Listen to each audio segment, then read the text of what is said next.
समस्त को मोर प्रेम नमस्कार। आज ध्यान निमंते जो शास्त्रांश मनोनीत आपण माने जानती माथ्यू लिखित सुषमाचार तार 28 पर्व 19 पद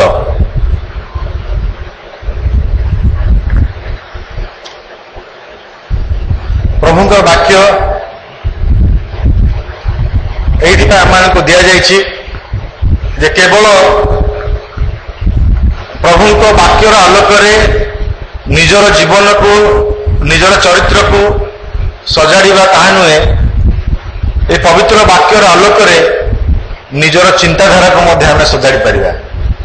हालेलुया। कि अनेक समय जिते आम सहभागिता को प्रकार उपासना को आसु आम भावी था जे आज मो विषय कौन कह किंतु प्रभु चाहती जेपरी आमर आचरण सठिक हो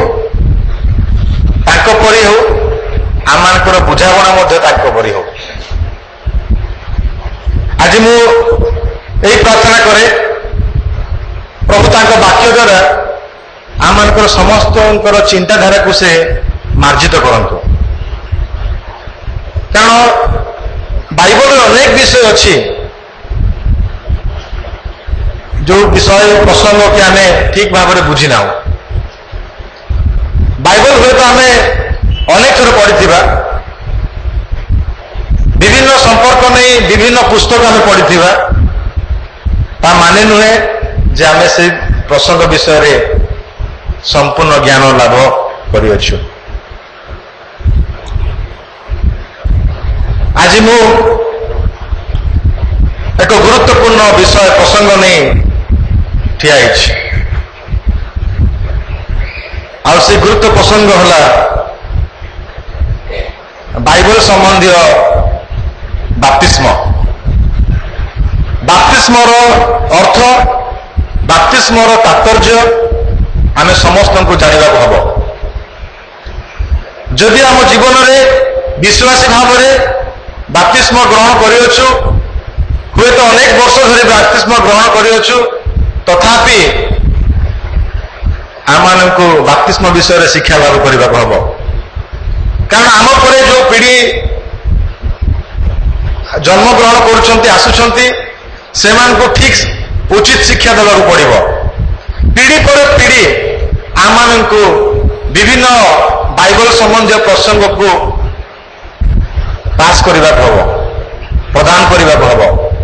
से मु आशा करे आज प्रसंग आम चिंताधारा को बदल साहाय्य कर। मंडली को दुईटी विधि प्रभु जीशु ख्रीष्ट प्रदान कर। प्रथम विधि जहाँकि बाप्तिस्म, द्वितीय विधि प्रभुभोज। किछि मास धरी आम मंडली विषय अध्ययन कर आसुछु आम किसी समय पर जारी रखा। कारण मंडली विषय अनेक किसी शिखबार अच्छे अनेक विषय शिखा आ प्रभु चाहती जे आम संपूर्ण ज्ञान लाभ कर एक आदर्श मंडली भाव में एक उत्तम मंडली भाव में प्रभुंकर गौरव उद्देश्य एक संपूर्ण मंडली ए जगत आम रही पारिबा। एक पूर्ण मंडली भाव में जेपरी ए सहर में आम रही पारिबा एथिबा आमे सत चेष्टा करिबा।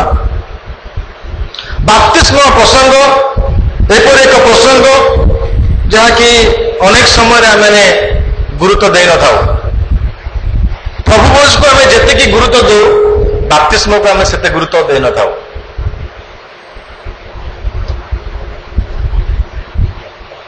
यह केवल मंडली विश्वासी विश्वासी माने करते ता नुहे पालक प्रचारक माने से प्रकार चिंताधारा रखती।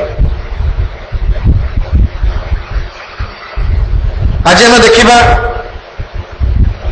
आम मध्य हुए तो अनेक अच्छा जो मैंने प्रभु जीशु को ग्रहण कर डुबन ग्रहण करना अनेक अच्छा ଡୁବନ ଗ୍ରହଣ ନ କରିବାର ଅନେକ କାରଣ ଥାଇପାରେ।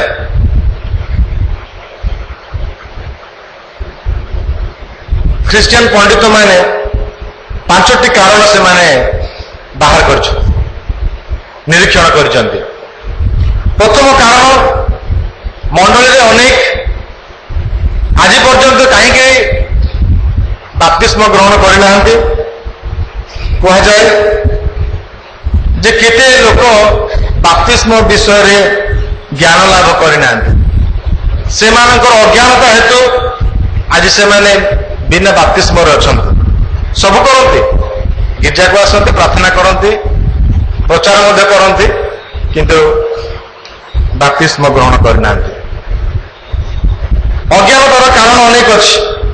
ହୁଏତ ସେମାନଙ୍କୁ ବାପ୍ତିସ୍ମ ବିଷୟରେ କେହି କେବେ ଶିକ୍ଷା ଦେଇନଥିବେ। ଆମେ ଅନେକ ସମୟରେ ଭାବିଥାଉ ଯେ କେବଳ ପାଳକ କଣ କରିବେ, ବାପ୍ତିସ୍ମ ବିଷୟରେ ଶିକ୍ଷା ଦେବେ। ନଟ୍ ନେସେସାରିଲି। ଆପଣମାନେ ଯଦି ଠିକ ବୁଝିଛନ୍ତି ବାପ୍ତିସ୍ମ କଣ, ବାଇବଲ ବାପ୍ତିସ୍ମ ସମ୍ବନ୍ଧରେ କଣ କହେ, ବିଶ୍ୱାସୀ ପାଇଁ ଏହା କେତେ ଆବଶ୍ୟକ, ଏହା ଯଦି ଜାଣନ୍ତି ଆପଣ ପିତାମାତା ଭାବରେ ମଧ୍ୟ ଆପଣମାନଙ୍କର ପିଲାମାନଙ୍କୁ ଏଜୁକେଟ କରିପାରିବେ। ଆଜି ଅନେକଙ୍କ ଅଜ୍ଞାନତା ଏଇଥିପାଇଁ ଯେ ସେମାନଙ୍କୁ ଠିକ ଶିକ୍ଷା, ଉଚିତ ଶିକ୍ଷା ଦିଆଯାଉ ନାହିଁ। ଯଦି ବା କିଛି ଶିକ୍ଷା ଦିଆଯାଉଛି ହୁଏତ ତାହା ଯଥେଷ୍ଟ ନୁହେଁ, ଠିକ ଶିକ୍ଷା ନୁହେଁ। ଆଉ କେତେ କେତେ କ୍ଷେତ୍ରରେ ସମ୍ପୂର୍ଣ୍ଣ ଭାବରେ ଶିକ୍ଷାର ଅଭାବ ଅଛି। ପ୍ରଥମ କାରଣ ହେଲା ଅଜ୍ଞାନତା। ଆଜି ତା ମଧ୍ୟରେ ଅନେକ ଥିବେ ଯେଉଁମାନେ ଜାଣିନାହାନ୍ତି ବାପ୍ତିସ୍ମ କଣ, ପ୍ରଥମ କରି ସେ ଶବ୍ଦ ଶୁଣୁଥିବେ। ଦ୍ୱିତୀୟ କାରଣ, କେତେ କେତେ ଅଛନ୍ତି ସେମାନେ ଗର୍ବ କରନ୍ତି। ମୁଁ ତ ବାଇବଲ ବିଷୟ ସବୁ ଜାଣେ, ମୁଁ ବାଇବଲର ଅଧିକାଂଶ ବିଷୟ ମୁଖସ୍ଥ କରିଛି, ମୁଁ ସୁସମାଚାର ଅନ୍ୟମାନେ ଅନେକ ଲୋକମାନଙ୍କୁ କହିଛି, ମୁଁ ପ୍ରାର୍ଥନା କରି ଜାଣେ, ମୁଁ ପ୍ରଚାର କରି ଜାଣେ, ମୋର ବାପ୍ତିସ୍ମ ନେବାର ଆବଶ୍ୟକତା ନାହିଁ। এই ପ୍ରକାର ଅବହେଳା କରି ଯେତେବେଳେ ବୟସ ଚାଲିଯାଏ ଆଉ ଯେତେବେଳେ ସେମାନେ ବୁଝନ୍ତି ଯେ ବାପ୍ତିସ୍ମ ନିହାତି ଆବଶ୍ୟକ, ସମୟ ଚାଲି ଯାଇଥାଏ ଆଉ ସେମାନେ ଆଗକୁ ଆସିବା ପାଇଁ ଲଜ୍ଜାବୋଧ କରନ୍ତି। ନିଜର ଇଗୋକୁ ସେମାନେ ଅଧିକା ଗୁରୁତ୍ୱ ଦିଅନ୍ତି, ନିଜକୁ ନମ୍ର କରିବା ପାଇଁ ଚାହାନ୍ତି ନାହିଁ। ତେଣୁ ଆଜି ଶିକ୍ଷା ହେଲା ସମୟ ଥାଉ ଥାଉ ଆମେ କଣ କରିବା, ଈଶ୍ୱରଙ୍କର ବାକ୍ୟକୁ ପାଳନ କରିବା। ତୃତୀୟ କାରଣ, କେତେ ଅଛନ୍ତି ସେମାନଙ୍କର କୌଣସି ପ୍ରକାର ଆଗ୍ରହ ନାହିଁ, ସେମାନେ ବେଖାତିର ଭାବ ରଖନ୍ତି। ଦେ ଡୋଣ୍ଟ ଜଷ୍ଟ ବଦର। ସେମାନେ ସବୁ ବିଷୟ ବୁଝନ୍ତି, ବାପ୍ତିସ୍ମ କଣ ଜାଣିଛନ୍ତି, ବାପ୍ତିସ୍ମର ଅର୍ଥ ଜାଣିଛନ୍ତି, ବାପ୍ତିସ୍ମର ଉଦ୍ଦେଶ୍ୟ ଜାଣିଛନ୍ତି, ସବୁ କିଛି ଜାଣିବା ସତ୍ତ୍ୱେ ମଧ୍ୟ ସେମାନେ କୌଣସି ପ୍ରକାର ଆଗ୍ରହ ପ୍ରକାଶ କରନ୍ତି ନାହିଁ। ହୁଏତ ସେମାନେ ବାପ୍ତିସ୍ମ ବିରୁଦ୍ଧରେ ନାହାନ୍ତି, କିନ୍ତୁ ସେମାନଙ୍କର ଧାରଣାରେ ହୁଏତ ବାପ୍ତିସ୍ମ ଏକ ଗୁରୁତ୍ୱପୂର୍ଣ୍ଣ ବିଷୟ ନୁହେଁ, ସେମାନଙ୍କ ନିମନ୍ତେ ଏହା ଏକ ପ୍ରାୟୋରିଟି ନୁହେଁ। ସୋ ଦେ ଆର୍ ଇଣ୍ଡିଫରେଣ୍ଟ। ଚତୁର୍ଥ କାରଣ, ଅନେକ ଅଛନ୍ତି ଜାଣିଶୁଣି ସେମାନେ ଅବାଧ୍ୟ ହୁଅନ୍ତି। ଆପଣଙ୍କର କୋଉ କାଟେଗୋରୀ ଅଛି ଆପଣ ନିଜେ ସମୀକ୍ଷା କରିବେ। ସେମାନେ ଜାଣିଶୁଣି ଅବାଧ୍ୟ ହୁଅନ୍ତି ଆଉ ସେମାନେ ସିଧାସଳଖ ମନା କରିଦିଅନ୍ତି। ଆପଣମାନେ ହୁଏତ ଅନୁଭବ କରିଥିବେ, ପିତାମାତା ଭାବରେ ପିଲାମାନଙ୍କୁ ଯେତେବେଳେ କହନ୍ତି ଯାହା ପୁଅ ଝିଅ ଡୁବନ ନିଅ, ସେ ସମୟରେ ସେମାନେ ସିଧାସଳଖ ମନା କରିଦିଅନ୍ତି, ଏଇଟା ମୋର ସମୟ ନାହିଁ, କିମ୍ବା ଅନେକ କହନ୍ତି ମୋର ସମୟ ଚାଲିଗଲା। ସିଧାସଳଖ ସେମାନେ ପ୍ରତ୍ୟାଖ୍ୟାନ କରନ୍ତି। ଆଉ ତାର ଗୋଟେ କାରଣ ଅଛି, କାରଣ ଅନେକ କିଛି ମନ୍ଦ ବିଷୟ ସେମାନଙ୍କୁ ଛାଡ଼ିବାକୁ ହବ। ହୁଏତ ମନ୍ଦ ସଙ୍ଗତି ମାନଙ୍କୁ ଛାଡ଼ିବାକୁ ହବ, ହୁଏତ ମନ୍ଦ ଅଭ୍ୟାସକୁ ଛାଡ଼ିବାକୁ ହବ, ହୁଏତ ମନ୍ଦ ସ୍ଥାନକୁ ପରିତ୍ୟାଗ କରିବାକୁ ହବ। ଅନେକ ବିଷୟ ଯାହାକି ଆମେ ଉପଭୋଗ କରୁଛୁ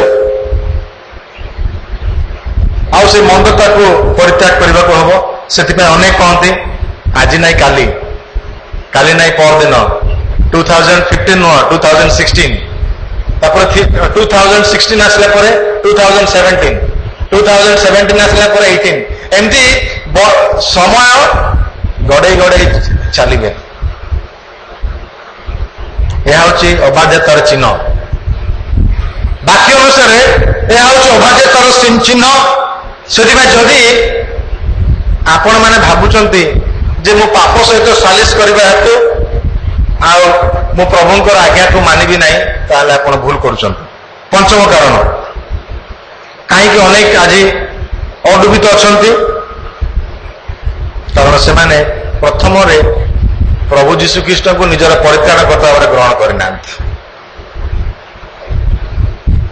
प्रभु जीशु जे एकमात्र उद्धारकर्ता से जे पापी मान को रक्षा करने को आसिले से जे पाप क्षमा करेंगे करती आ से जे शांति देवे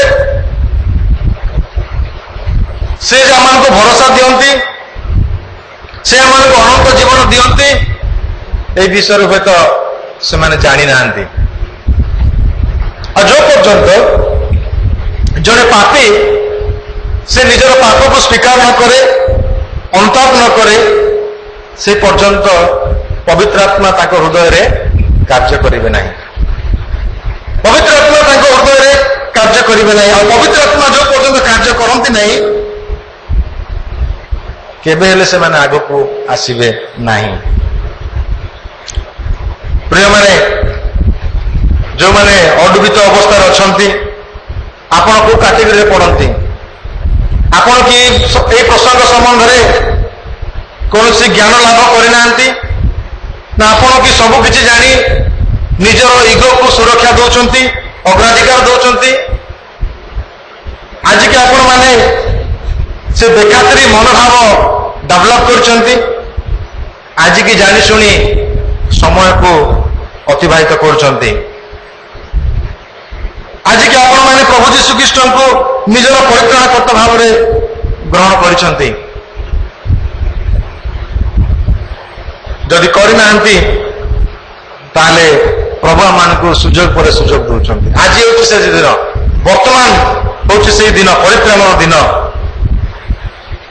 प्रभु मान को सुजोग पर सुजोग दौरान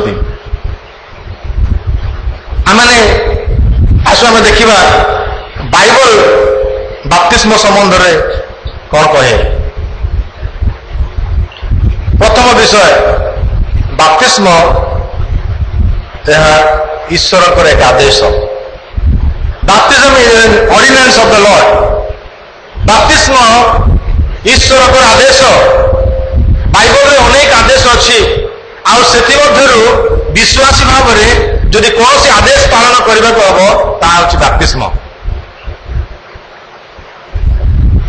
आज अनेक जानी ना जे बाप्तिस्म हूँ एक आदेश यह एक आज्ञा आम बाध्य आपको आम केवे एवॉइड कर नहीं बाप्तिस्म नेबाई सर्वदा आम मैंने प्रचेषा करवा चेष्टा करवा जो शास्त्रांश पाठ करागला से स्थान में प्रभु जीशु ख्रीस्ट स्पष्ट भाव में शिष्य मान को यही आज्ञा दे कहले जाओ तुमने जाए समस्त जातिर लोकों को पिता पुत्र और पवित्र आत्मा को नाम रे बाप्तिस्म दे मो तुमको जो जो आज्ञा दे अच्छी से सब पालन करने को शिक्षा दे से को शिष्य कर एठारे अनेक आज्ञा अच्छी प्रथम आज्ञा है जीवा गो अनेक समय आम से गो रे रही जाऊँ केवल जाऊँ बस सुषमाचार प्रचार करुचु बंद से व्यक्ति डुबन हो कि न हो से किसी जाए आसे ना प्रथम आज्ञा जीवा द्वितीय आज्ञा डुबन बाप्तिस्म देवा द्वितीय आज्ञा बाप्तिस्म देवा जहाँ कि आम अग्राधिकार दे न था तृतीय कौन लिखा अच्छी जीशु ख्रीस्ट आज्ञा देइतिबा आज्ञा को आदेश को पालन करिबा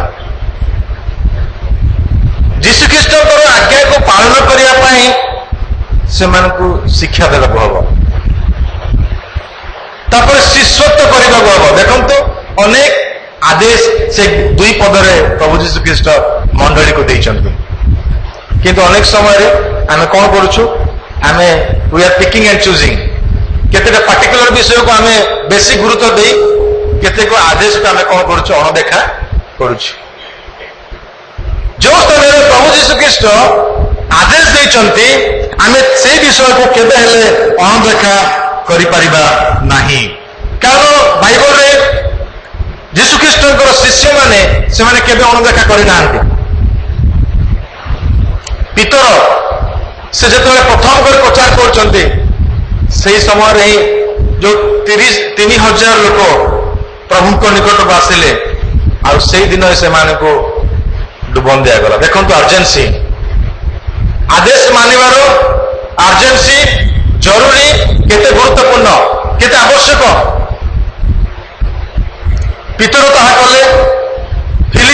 ଫିଲିପ ସେ ମଧ୍ୟ ୟୁନଟକୁ ସେ କଣ କଲେ, ଡୁବନ ଦେଲେ। ପ୍ରେରିତ ତାର 8 ଅଧ୍ୟାୟ 38 ପଦରେ ପାଉଲ ଏବଂ ସିଲା ସେମାନେ ମଧ୍ୟ ଜେଲରକୁ ସେଦିନ ଡୁବନ ଦେଇଥିଲେ। ପିତର କର୍ନେଲିୟସ୍ ଏବଂ ତାଙ୍କ ପରିବାରକୁ ଡୁବନ ନେବା ପାଇଁ ଆଦେଶ ଦେଇଥିଲେ। ପ୍ରିୟମାନେ, ବାପ୍ତିସ୍ମ ଈଶ୍ୱରଙ୍କର ଏକ ଆଦେଶ। ବାପ୍ତିସ୍ମକୁ ଆମେ କେବେ ହେଲେ ଅଣଦେଖା କରିବା ନାହିଁ। ବାପ୍ତିସ୍ମ ନେବା ଏହା ଅବାଧ୍ୟତାର ଜୀବନ। ମୋର ଟେଷ୍ଟିମନି କହୁଛି, ମୁଁ ମଧ୍ୟ ଏ ଯୋଉ 5ଟା କ୍ୟାଟେଗୋରୀ କଥା କହିଲି, ଏ 5ଟା କ୍ୟାଟେଗୋରୀରେ ମୁଁ ଆସୁଥିଲି। ମୁଁ ଜାଣି ଶୁଣି ଡୁବନ ଗ୍ରହଣ କରୁନଥିଲି। ଅବଶ୍ୟ କମ୍ପ୍ଲିଟ ଶିକ୍ଷାର ଅଭାବ ମୋ ପାଖରେ ଥିଲା। ଆଉ ଯୋଉ ଦିନ ପ୍ରଭୁଙ୍କ ଦାସ ମତେ ଡୁବନ ବିଷୟରେ ଶିକ୍ଷା ଦେଲେ, ସେଇଦିନ ମୁଁ ନିଷ୍ପତ୍ତି ନେଲି। ମୋ ସହିତରେ ନା ମୋ ବାପା ଥିଲେ, ମା ଥିଲେ, କେହି ନଥିଲେ। ମୁଁ ଗୋଟେ ଦୂର ସ୍ଥାନରେ ଥିଲି। କିନ୍ତୁ ଯେତେବେଳେ ପବିତ୍ର ଆତ୍ମା ମୋ ଜୀବନରେ କାର୍ଯ୍ୟ କଲେ, ପ୍ରଭୁଙ୍କ ବାକ୍ୟ ଦେଇ କଥା କହିଲେ, ସେହି ମୁହୂର୍ତ୍ତରେ ମୁଁ ଡିସାଇଡ୍ କଲି, ନା ମୋ ବାପା ଥିଲେ, ମୋ ବାପ୍ତିସ୍ମ ମୋ ବାପା ଦେଖିଛନ୍ତି ନା ମା ଦେଖିଛନ୍ତି, କେହି ନାହିଁ। ଏଇଟା ମୋର ବ୍ୟକ୍ତିଗତ ନିଷ୍ପତ୍ତି। ପବିତ୍ର ଆତ୍ମା ଯେତେବେଳେ ଆମ ହୃଦୟରେ କାର୍ଯ୍ୟ କରନ୍ତି, ମତେ କହିଲେ ଯେ ଏହା ହେଉଛି ଈଶ୍ୱରଙ୍କର ଆଜ୍ଞା, ତୁମେ ପାଳନ କରିବାକୁ ବାଧ୍ୟ। ମୁଁ କହିଲି କେତେ ଦିନ ଅବାଧ୍ୟ ହେବି? ମୁଁ ଯଥାଶୀଘ୍ର ଡୁବନ ନେଲି। ଆଜି ହୁଏତ ଆମମାନଙ୍କ ମଧ୍ୟରେ ଅନେକ ଥିବେ ସେଇ ପ୍ରକାର ଦିନ ଗଡଉଥିବେ, କିନ୍ତୁ ସମୟ ଆସିଛି ନିଷ୍ପତ୍ତି ନେବାର। ସମୟ ଆସିଛି ପ୍ରଭୁଙ୍କ ନିମନ୍ତେ ଠିଆ ହେବା ପାଇଁ। ସମୟ ଆସିଛି ଯେ ବାପ୍ତିସ୍ମ ଏକ ଆଦେଶ, ଏହା ମାନିବାକୁ ବାଧ୍ୟ। ତେଣୁ ଆସନ୍ତୁ ଆମେ ଏ ବିଷୟକୁ ଅଣଦେଖା କରିବା ନାହିଁ। ସୁସମାଚାର ପ୍ରଚାର କରିବା ଯେତେ ଗୁରୁତ୍ୱପୂର୍ଣ୍ଣ, ବାପ୍ତିସ୍ମ ଦେବା ସେତେ ଗୁରୁତ୍ୱପୂର୍ଣ୍ଣ, ଶିକ୍ଷା ଦେବା ସେତେ ଗୁରୁତ୍ୱପୂର୍ଣ୍ଣ, ଶିଷ୍ୟତ୍ୱ କରିବା ସେତେ ଗୁରୁତ୍ୱପୂର୍ଣ୍ଣ। ତେଣୁ ଆମେ କେବେ ହେଲେ এই ଆଦେଶ ମାନଙ୍କ ମଧ୍ୟରେ ପାତରଅନ୍ତର କରିବା ନାହିଁ। ଈଶ୍ୱରଙ୍କ ଦୃଷ୍ଟିରେ ସବୁ ଆଜ୍ଞା ସମାନ। ଦ୍ୱିତୀୟ ବିଷୟ ଆମେ ଦେଖିବା, ବାପ୍ତିସ୍ମ ଦ୍ୱାରା ଯୀଶୁଖ୍ରୀଷ୍ଟଙ୍କ ସହିତ ଥିବା ସମ୍ପର୍କ ପ୍ରକାଶ କରେ। ବାପ୍ତିସ୍ମ ଯୀଶୁଖ୍ରୀଷ୍ଟଙ୍କ ସହିତ ଥିବା ସମ୍ପର୍କକୁ ପ୍ରକାଶ କରେ। ବାପ୍ତିଜମ୍ ଏକ୍ସପ୍ରେସେସ୍ ଆୱାର ୟୁନିୟନ ୱିଥ୍ କ୍ରାଇଷ୍ଟ। ରୋମିଓ ତାର 6 ଅଧ୍ୟାୟ 3 ଏବଂ 4 ପଦ ଯଦି ପଢିବା, ସେଠାରେ ଆପଣମାନେ ଜାଣିବେ ଡୁବନ ଦ୍ୱାରା ଆମର ଯୋଉ ସମ୍ପର୍କ ଯୀଶୁଙ୍କ ସହିତ ସ୍ଥାପନ ହେଇଛି, ଯୀଶୁଙ୍କ ସହିତ ଯେ ଆମେ ସଂଯୁକ୍ତ ହେଇଛୁ, ତାହା ପ୍ରକାଶ କରେ। ଏହାର ଅର୍ଥ ନୁହେଁ ଯେ ବାପ୍ତିସ୍ମ ଦ୍ୱାରା ଆମମାନଙ୍କର ସମ୍ପର୍କ ଯୀଶୁଙ୍କ ସହିତ ସ୍ଥାପନ ହେଇছে, ତାହା ଭୁଲ। ବିଶ୍ୱାସ ଦ୍ୱାରା ଆମମାନଙ୍କର ସମ୍ପର୍କ ଯୀଶୁଙ୍କ ସହିତ ସ୍ଥାପନ ହୋଇଅଛି, କିନ୍ତୁ ବାପ୍ତିସ୍ମ ଦ୍ୱାରା ତାହା ପୂର୍ଣ୍ଣ ହୋଇଥାଏ। ଆସନ୍ତୁ ଆମେ ସେଇ ପଦପର୍ବ ପାଠ କରିବା। ରୋମିଓ ତାର 6 ଅଧ୍ୟାୟ 3 ଏବଂ 4 ପଦ ଦେଖନ୍ତୁ। ଆମ୍ଭେମାନେ ଯେତେ ଲୋକ ଖ୍ରୀଷ୍ଟ ଯୀଶୁଙ୍କ ଠାରେ ବାପ୍ତିସ୍ମ ହୋଇଅଛୁ, ସମସ୍ତେ ଯେ ତାହାଙ୍କ ମରଣରେ ବାପ୍ତିସ୍ମ ହୋଇଛୁ, ଏହା କି ତୁମେମାନେ ଜାଣ ନାହିଁ? ବାପ୍ତିସ୍ମ ଦ୍ୱାରା ଆମେ ଯେ ଯୀଶୁଖ୍ରୀଷ୍ଟଙ୍କର ମରଣରେ ବାପ୍ତିସ୍ମ ହୋଇଛୁ ଆଉ ବାପ୍ତିସ୍ମ ଦ୍ୱାରା ତାଙ୍କ ସହିତ ସମାଧି ମଧ୍ୟ ପ୍ରାପ୍ତ ହୋଇଛୁ। ଯୀଶୁ ଖ୍ରୀଷ୍ଟଙ୍କ ସହିତ ମୃତ୍ୟୁବରଣ କରିଛୁ, ସମାଧି ପ୍ରାପ୍ତ ହୋଇଅଛୁ ଏବଂ ଯୀଶୁ ଖ୍ରୀଷ୍ଟ ଯେପରି ଉତ୍ଥିତ ହେଲେ ସେହିପରି ଆମେମାନେ ମଧ୍ୟ ଉତ୍ଥିତ ହେବୁ। ତେଣୁ ଯୀଶୁ ଖ୍ରୀଷ୍ଟଙ୍କର ସହିତ ଯୋଉ ସମ୍ପର୍କ ତାହା ଡୁବନ ଦ୍ୱାରା ପ୍ରକାଶିତ ହେଇଥାଏ। କଣ ପ୍ରକାଶିତ ହେଇଥାଏ? କେବଳ ସମ୍ପର୍କ ପ୍ରକାଶିତ ହୋଇଥାଏ ତାହା ନୁହେଁ, ଆମ୍ଭେମାନେ ଯେ ପୂର୍ବ ସ୍ୱଭାବକୁ ଯେ ପରିତ୍ୟାଗ କରିଛୁ ତାହା ପ୍ରକାଶ କରେ। We are dead to sin, ଆମେ ଯେ ପାପ ପ୍ରତି ମୃତ ହୋଇଛୁ ତାହା ପ୍ରକାଶ କରେ। ଆତ୍ମିକ ଭାବରେ ଯଦି ଦେଖିବା, ଆମର ଯେ ମନ ପରିବର୍ତ୍ତନ ହେଇଛି, ଆମର ଯେ ହୃଦୟ ପରିବର୍ତ୍ତନ ହେଇଛି, ଆମେ ଯେ ପ୍ରଭୁଙ୍କ ନିମନ୍ତେ ବଞ୍ଚିବା ପାଇଁ ନିଷ୍ପତ୍ତି ନେଇଛୁ, ହୃଦୟ ନେଇ ନୂତନ ପଥରେ ଧାର୍ମିକତାର ପଥରେ ଚାଲିବା ପାଇଁ ନିଷ୍ପତ୍ତି ନେଇଛୁ, ଏହା ପ୍ରକାଶ କରେ। ଆପଣ ହୃଦୟରେ ତାହା କରିଛନ୍ତି କି ନାହିଁ ଆପଣ ନିଜେ ଜାଣିବେ, ପ୍ରଭୁ ଜାଣିବେ। କିନ୍ତୁ ବାଇବଲ ଅନୁସାରେ ବାପ୍ତିସ୍ମ ଏହି କଥା ପ୍ରକାଶ କରେ ଯେ ଯୀଶୁ ଖ୍ରୀଷ୍ଟଙ୍କ ସହିତ ଯୋଉ ସମ୍ପର୍କ ଆମର ସ୍ଥାପନ ହେଇଛି ତାହା ଏହି କଥା ପ୍ରକାଶ କରେ ଯେ ଆମେ ପାପକୁ କଣ କରିଛୁ? ପ୍ରତ୍ୟାଖ୍ୟାନ କରିଛୁ। We have rejected sin, sinful life. ଆମର ପୂର୍ବ ସ୍ୱଭାବକୁ, ପୂର୍ବ ଜୀବନକୁ ଆମେ ଗୋଇଠା ମାରିଛୁ। ପାପ ପ୍ରତି ଫେରିବାର ନାହିଁ, ଭୁଲ କାମ କରିବାର ନାହିଁ। ବର୍ତ୍ତମାନ ଆମେ ଈଶ୍ୱରଙ୍କ ଆଡକୁ ଦେଖିବା। ବର୍ତ୍ତମାନ ଆମେ ନିଜ ଇଚ୍ଛା ନୁହେଁ, ଈଶ୍ୱରଙ୍କର ଇଚ୍ଛା ସାଧନ କରିବା। ବର୍ତ୍ତମାନ ଆମେ ନିଜ ପାଇଁ ବଞ୍ଚିବାର ନାହିଁ, ଈଶ୍ୱର ପ୍ରଭୁ ଯୀଶୁ ଖ୍ରୀଷ୍ଟଙ୍କ ପାଇଁ ବଞ୍ଚିବା। ଏହା ପ୍ରକାଶ କରେ। କିନ୍ତୁ ଅନେକ ସମୟରେ ଆମେ ତାର ତାତ୍ପର୍ଯ୍ୟ ଅର୍ଥ ନ ଜାଣି ବାପ୍ତିସ୍ମ ଗ୍ରହଣ କରିଥାଉ। ଗାଲାତୀୟ ତାର 3:27 ଲେଖା ଅଛି ଯେ ଆମେ ଖ୍ରୀଷ୍ଟଙ୍କୁ ଧାରଣ କରିଅଛୁ। ଗାଲାତୀୟ ତାର 3:27 ଦେଖିବେ, ଡୁବନ ଦ୍ୱାରା ବାପ୍ତିସ୍ମ ଦ୍ୱାରା ଏହି କଥା ପ୍ରକାଶ ହୁଏ ଯେ ଆମେ ଖ୍ରୀଷ୍ଟଙ୍କୁ ଗ୍ରହଣ କରିଅଛୁ ବା ଧାରଣ କରିଅଛୁ। ଯେଣୁ ତୁମ୍ଭେମାନେ ଯେତେ ଲୋକ ଖ୍ରୀଷ୍ଟଙ୍କ ଉଦ୍ଦେଶ୍ୟରେ ବାପ୍ତିସ୍ମ ହୋଇଅଛ, ତୁମ୍ଭେମାନେ ସମସ୍ତେ ଖ୍ରୀଷ୍ଟଙ୍କୁ କଣ କରିଛ? ପରିଧାନ କରିଅଛ। ଖ୍ରୀଷ୍ଟଙ୍କୁ ପରିଧାନ କରିଅଛ, ଖ୍ରୀଷ୍ଟଙ୍କର ଆଚରଣକୁ ବାଛିଅଛ, ଖ୍ରୀଷ୍ଟଙ୍କ ପରି ହେବା ପାଇଁ ଚେଷ୍ଟା କରୁ ନିଷ୍ପତ୍ତି ନେଇଅଛ। ଏହା ହିଁ ବାପ୍ତିସ୍ମ ପ୍ରକାଶ କରେ ଯେ ଆମେ ଖ୍ରୀଷ୍ଟଙ୍କୁ ଧାରଣ କରିବା ପାଇଁ ଚେଷ୍ଟା କରୁଛୁ, ଖ୍ରୀଷ୍ଟଙ୍କ ପରି ହେବା ପାଇଁ ଚେଷ୍ଟା କରୁଛୁ। ଏହା ହେଉଛି ଆମମାନଙ୍କର ଦୃଢ ସଂକଳ୍ପ। ଆମମାନଙ୍କୁ ଦୃଢ ହେବାକୁ ପଡିବ, ଆମମାନଙ୍କୁ ତା ସ୍ୱୀକାର କରିବାକୁ ପଡିବ। ତୃତୀୟରେ ବାପ୍ତିସ୍ମ କଣ ପ୍ରକାଶ କରେ? ବାପ୍ତିସ୍ମ ସମ୍ପୂର୍ଣ୍ଣ ଭାବରେ ଜଳରେ ବୁଡ଼ିବାକୁ ହବ। ବାପ୍ତିଜମ is immersion in the water.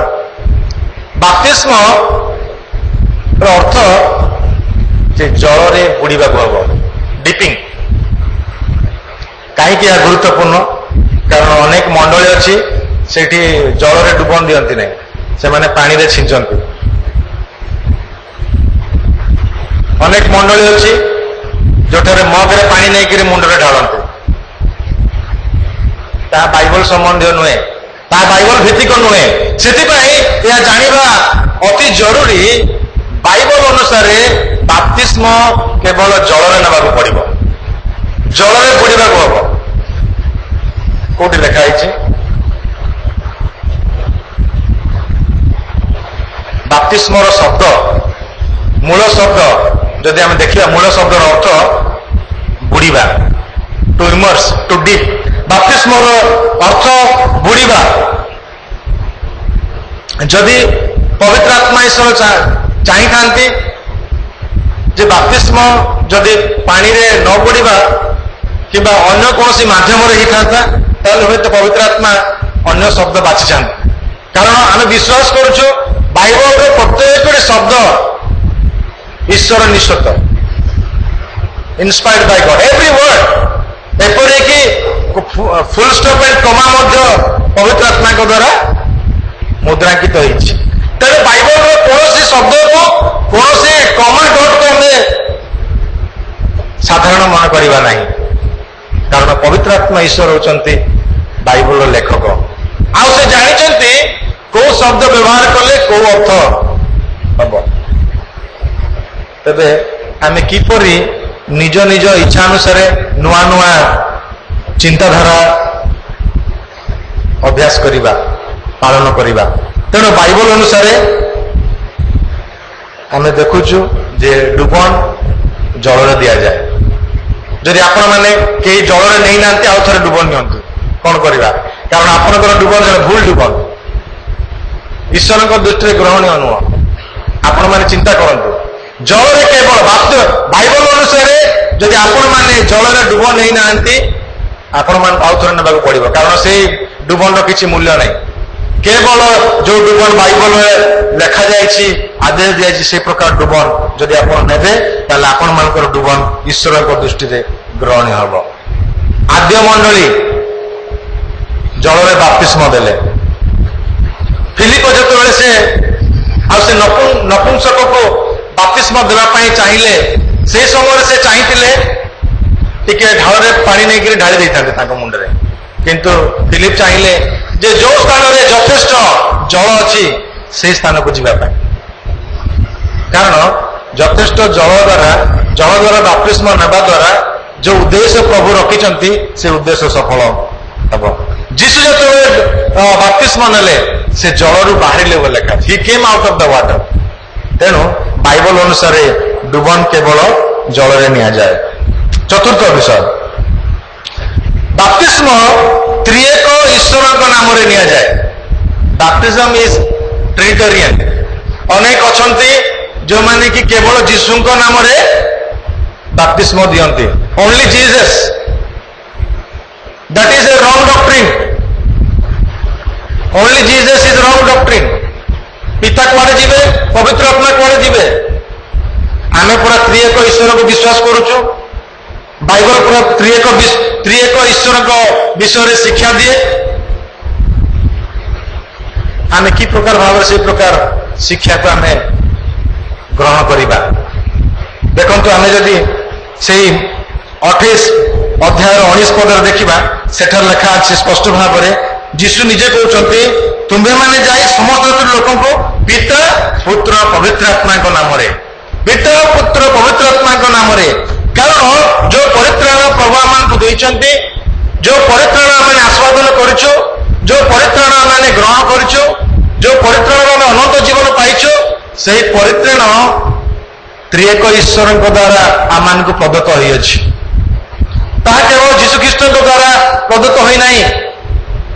ପିତା ଈଶ୍ୱର ପରିତ୍ରାଣ ବିଷୟରେ ଯୋଜନା କଲେ, ପିତା ଈଶ୍ୱର ତାଙ୍କର ସନ୍ତାନଙ୍କୁ ପ୍ରେରଣ କଲେ, ପିତା ଈଶ୍ୱର ପବିତ୍ର ଆତ୍ମାଙ୍କୁ ପ୍ରେରଣ କରି ଆମମାନଙ୍କ ଜୀବନରେ ବିଶ୍ୱାସ ଜାଗ୍ରତ କଲେ। ତ୍ରିଏକ ଈଶ୍ୱର ଆମମାନଙ୍କ ଜୀବନରେ କାର୍ଯ୍ୟ କରିବା ଦ୍ୱାରା ଆଜି ଆମେ ପରିତ୍ରାଣ ପ୍ରାପ୍ତ ହୋଇଅଛୁ। ତେଣୁ ଆମେ କେବଳ ଯୀଶୁଙ୍କ ନାଁରେ ଡୁବ ନେଲେ ତାହା ଅସମ୍ପୂର୍ଣ୍ଣ ହେବ। ପିତା ପୁତ୍ର ପବିତ୍ର ଆତ୍ମାଙ୍କ ନାମରେ ବାପ୍ତିସ୍ମ ଗ୍ରହଣ କରିବାକୁ ହେବ, କାରଣ ଏହା କରିବା ଦ୍ୱାରା ଆମେ ଏଇ କଥା ସ୍ୱୀକାର କରୁଛୁ ଯେ ଆମେ ପିତା ପୁତ୍ର ପବିତ୍ର ଆତ୍ମାଙ୍କ ନାମରେ ବିଶ୍ୱାସ କରୁଛୁ, ଆମେ ତ୍ରିଏକ ଈଶ୍ୱରଙ୍କ ଠାରେ ବିଶ୍ୱାସ କରୁଛୁ, ଆମେ ତାଙ୍କ ଉପରେ ନିର୍ଭର କରୁଛୁ। ଯେଉଁ ପରିତ୍ରାଣ ସେମାନଙ୍କୁ ବିନା ମୂଲ୍ୟରେ ଅନୁଗ୍ରହ ଦେଇଛନ୍ତି, ସେହି ପରିତ୍ରାଣର କର୍ତ୍ତା ହେଉଛନ୍ତି ତ୍ରିଏକ ଈଶ୍ୱର ଏବଂ ତାଙ୍କ ଉପରେ ଆମେ ନିର୍ଭର କରୁଛୁ। ପଞ୍ଚମ ବିଷୟ, ବାପ୍ତିସ୍ମ କେବଳ ବିଶ୍ୱାସୀ ମାନଙ୍କ ପାଇଁ ଉଦ୍ଦିଷ୍ଟ। ଶୁଣନ୍ତୁ ଆଉ ଥରେ, ବାପ୍ତିସ୍ମ କେବଳ ବିଶ୍ୱାସୀ ମାନଙ୍କ ପାଇଁ। ବାପ୍ତିସ୍ମ ବିଷୟରେ ଚିନ୍ତା କରିବା ପୂର୍ବରୁ ଜଣେ ପରିତ୍ରାଣ ପାଇଛି କି ନାହିଁ ତାକୁ ଆପଣମାନେ ସମୀକ୍ଷା କରିବାକୁ ବାଧ୍ୟ। ମୁଁ ବାପା ମାଙ୍କୁ ବିଶେଷ ଅନୁରୋଧ କରୁଛି, ଆପଣମାନଙ୍କ ପିଲାମାନଙ୍କ ବିଷୟରେ ଡୁବନ ବିଷୟରେ ଚିନ୍ତା କରିବା ପୂର୍ବରୁ ପ୍ରଥମେ ସେମାନଙ୍କର ପରିତ୍ରାଣ ବିଷୟ ଚିନ୍ତା କରନ୍ତୁ, ଯେ ମୋ ପୁଅ ଝିଅ ପ୍ରଭୁଙ୍କୁ ପ୍ରକୃତରେ ଗ୍ରହଣ କରିଛନ୍ତି କି ନାହିଁ, ସେମାନଙ୍କର ପାପ ସ୍ୱୀକାର କରିଛନ୍ତି କି ନାହିଁ, ପ୍ରଥମେ ତାହା ପରୀକ୍ଷା କରନ୍ତୁ, ତାପରେ ଡୁବନ କଥା ଚିନ୍ତା କରିବେ। କାରଣ ଡୁବନ ବିଷୟରେ ଅନେକ ଭୁଲ ବୁଝାମଣା ଆମର ଅଛି। ଆମେ ଭାବୁଛୁ ଡୁବନ ଏକ ବ୍ରତ। ହିନ୍ଦୁ ଧର୍ମରେ ଯେ ପ୍ରକାର ଗୋଟେ ବ୍ରତ, ଖ୍ରୀଷ୍ଟିଆନରେ ଗୋଟେ ବ୍ରତ ଅଛି, କଣ?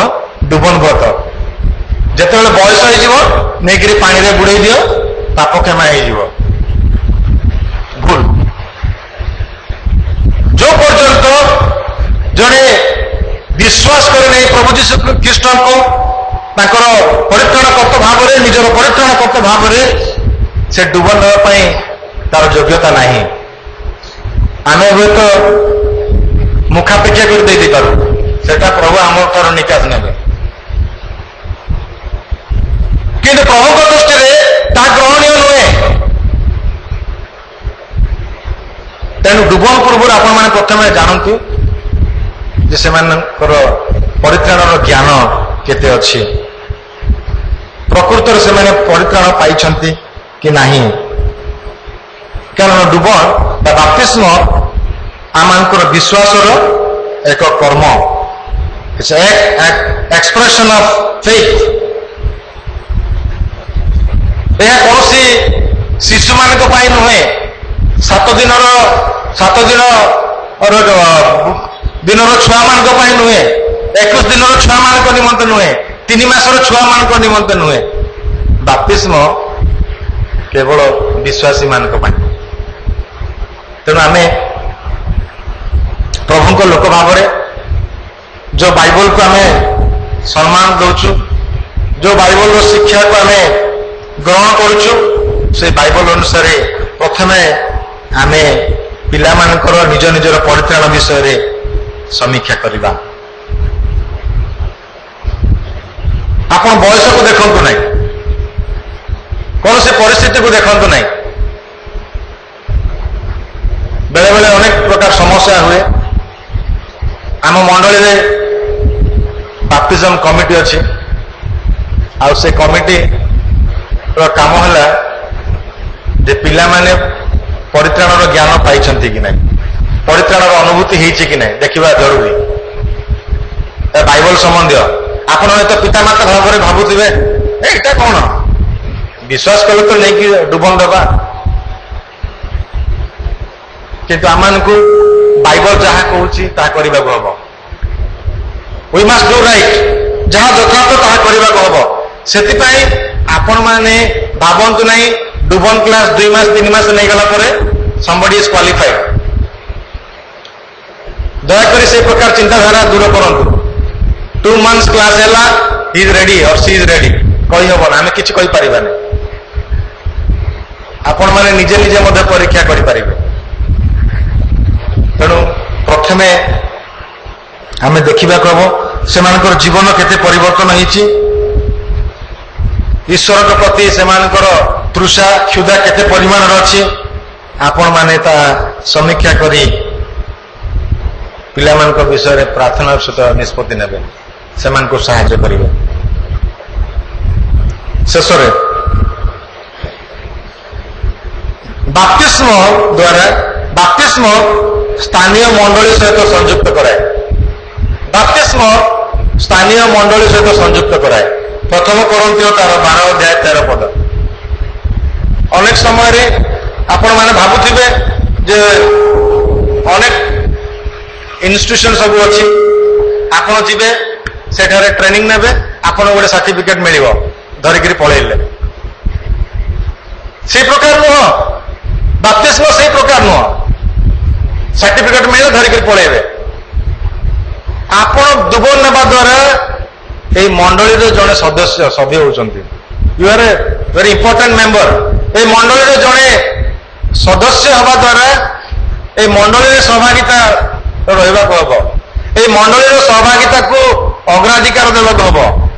ଆପଣ এই ମଣ୍ଡଳୀରେ এই ପରିବାରର ଜଣେ ମେମ୍ବର ହେବେ।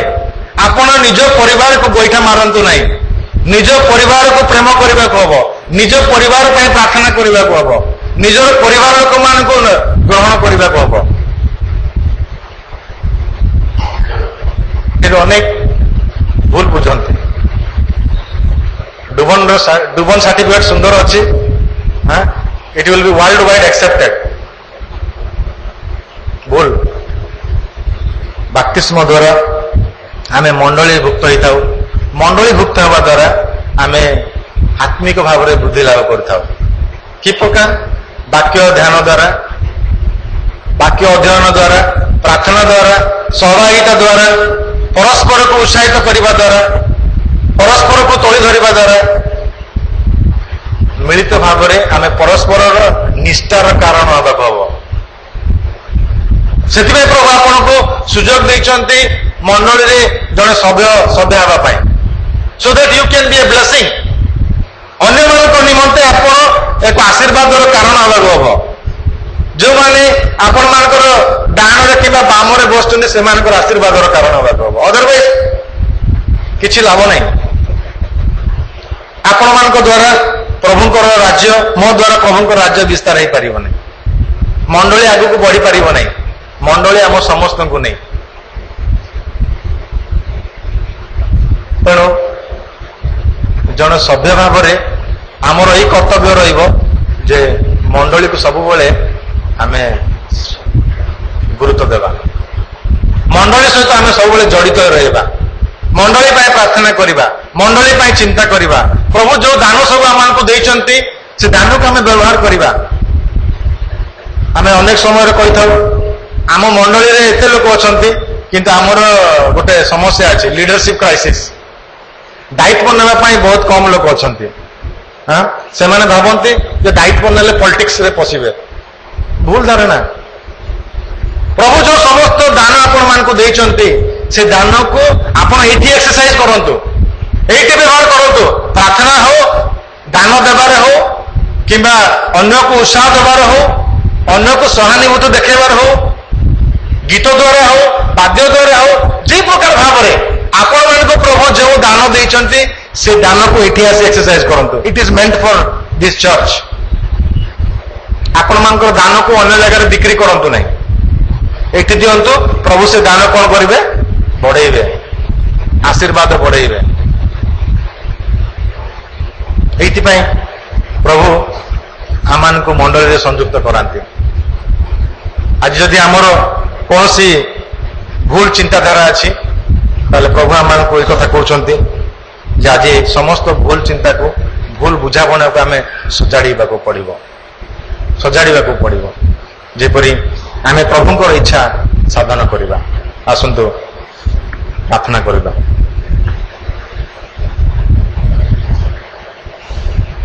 स्वर्गीय पिता तुम पवित्र नाम धन्यवाद देछु